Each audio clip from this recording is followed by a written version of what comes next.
अस्सलामु अलैकुम वरहमतुल्लाहि वबरकातुहू। यूएसए के दो बड़े शहर कैलिफोर्निया और लॉस एंजल्स, वहाँ पे आग लगी हुई है, ये हम सब जानते हैं, पर ये नहीं जानते कि कैसे लगी है और कहाँ लगी है, किस जगह पे पहले लगी है और क्या क्या वाक़यात जो है इन दो शहरों में पहले आ चुके हैं। तो ये सब हम इस वीडियो क्लिप में जानेंगे।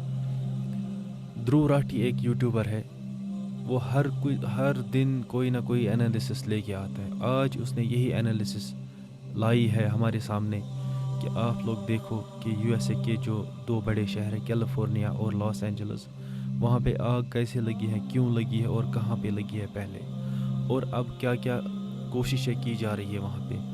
नमस्कार दोस्तों, अमेरिका की फिल्म सिटी लॉस एंजलिस का शहर हॉलीवुड का घर है। वैसे तो हॉलीवुड फिल्मों में इस शहर को अनगिनत बार तबाह किया जा चुका है। कभी भारी भूकंप आए यहाँ पर तो कभी खौफनाक सुनामी, कभी टोर्नेडोज आए तो कभी एलियंस ने हमला कर दिया। फिल्मों में इस शहर ने बहुत कुछ सहा है, लेकिन अब हकीकत में आग की लपटों ने लॉस एंजलिस को तबाह कर दिया।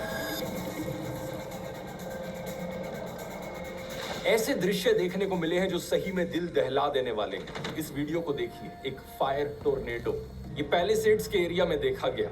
ऐसा ही एक ये खौफनाक वीडियो सामने आया जिसे एक ऐसे आदमी ने लिया था जो अपने घर में बंद रह गया जब आग की लपटें उसके घर के पास आई।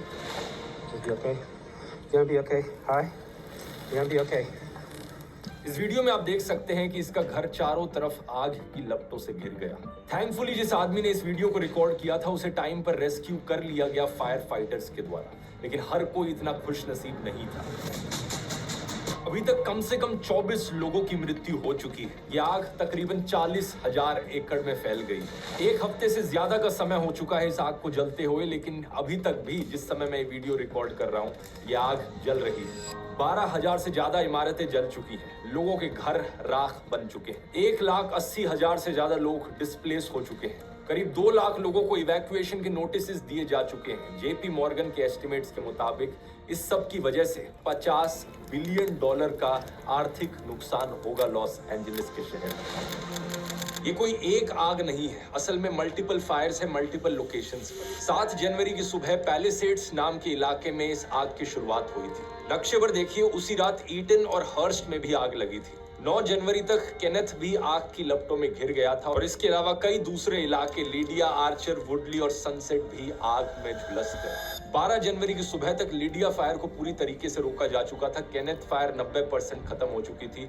हर्स्ट फायर 76% कंट्रोल में थी, लेकिन ईडन फायर सिर्फ 15% और पैलिसेड्स फायर मात्र 11% ही कंट्रोल में आई थी। सबसे शॉकिंग बात इस पूरी घटना के बारे में ये है कि ये सब हो रहा है जनवरी के महीने में। जनवरी में सर्दियों का मौसम होता है लॉस एंजलिस में, और ये एक ऐसा महीना है जहां आमतौर पर सबसे ज्यादा बारिश देखने को मिलती है अगर पूरे साल भर में कंपेयर करूं तो इस शहर। लेकिन फिर भी यहाँ इतनी भयानक वाइल्ड फायर्स देखने को मिली। ऐसा कैसे हो सकता है? इसके पीछे छिपी है एक बहुत बड़ी साजिश। तो अब आप ये सुनिए कि मुफ्ती तारिक मसूद साहब ने क्या बोला। उसको किसी ने पूछा था यूएसए और कैलिफोर्निया के अंदर जो आग लगी हुई है, क्या हमें इस आग में गमगीन होना चाहिए या हमें खुश होना चाहिए।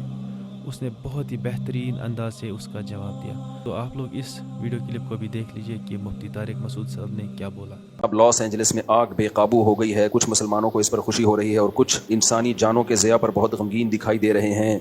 इस कुदरती आफत, अजाब या आजमाइश से कुछ बड़े जालिम लोगों के घर भी जले हैं। इस पर क्या रद्द अमल देना चाहिए?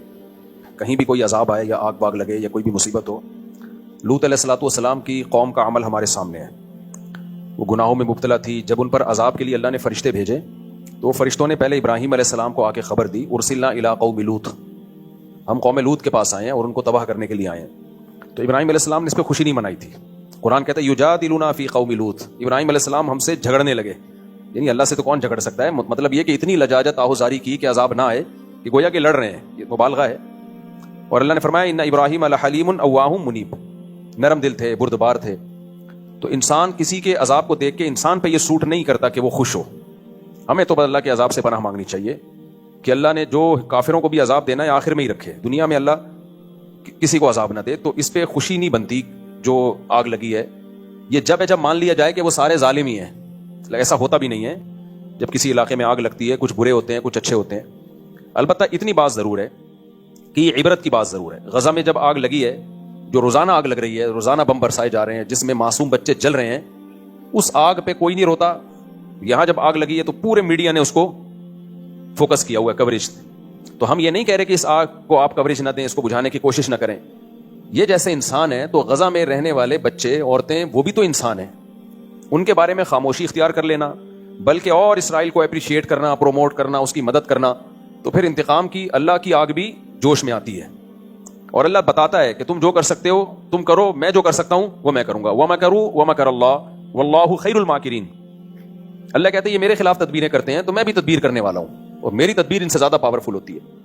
تو ہم اس آگ پہ ہرگز خوش نہیں ہیں. اللہ اس آگ کو جلدی بجھا دے. بہت سے بے گناہ لوگ بھی ہوں گے اور بہت سے ظالم بھی ہوں گے. یعنی عبرت کی بات بہرحال ہے کہ اللہ جو عرش پر ہے وہ لا تحسبن اللہ غافلا عما يعمل الظالمون. اللہ کہتے ہیں اللہ کو غافل مت سمجھو جو کچھ ظالم لوگ کر رہے ہیں. تو اس لیے دنیا کو دونوں آگوں کے خلاف آواز اٹھانی چاہیے، دونوں آگوں کو بجھانے کی کوشش کرنی چاہیے. لاس اینجلس میں جو آگ لگی ہے اس کو بھی بجھانے کی کوشش کریں، لیکن میرے بھائی جو غزہ میں آگ لگی ہوئی ہے نا اس کو بھی بجھانے کی کوشش کرو، اور اس سے عبرت حاصل کرو کہ ایک آگ اللہ انسان لگاتا ہے اور کچھ آگیں اللہ بھی لگا لیتا ہے. ہم تو حیران ہو رہے ہیں امریکہ جیسے ملک میں آگ لگ کیسے گئی.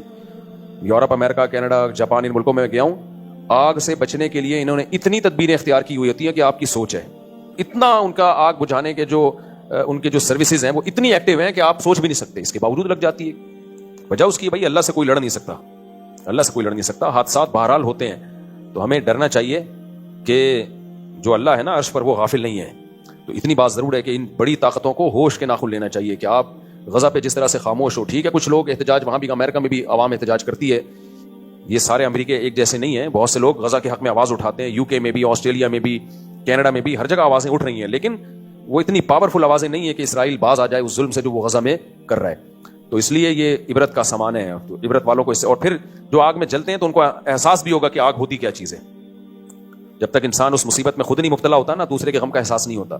جو اللہ نے ہمیں رمضان میں روزے رکھنے کا حکم دیا اس میں بہت ساری حکمتوں میں ایک حکمت یہ بھی ہے کہ بھوکا رہ کے غریبوں کا احساس ہوتا ہے کہ بھوک کیا چیز ہوتی ہے. جن کو کھانا نہیں ملتا ان بیچاروں کی کیا کیفیت ہوتی ہے.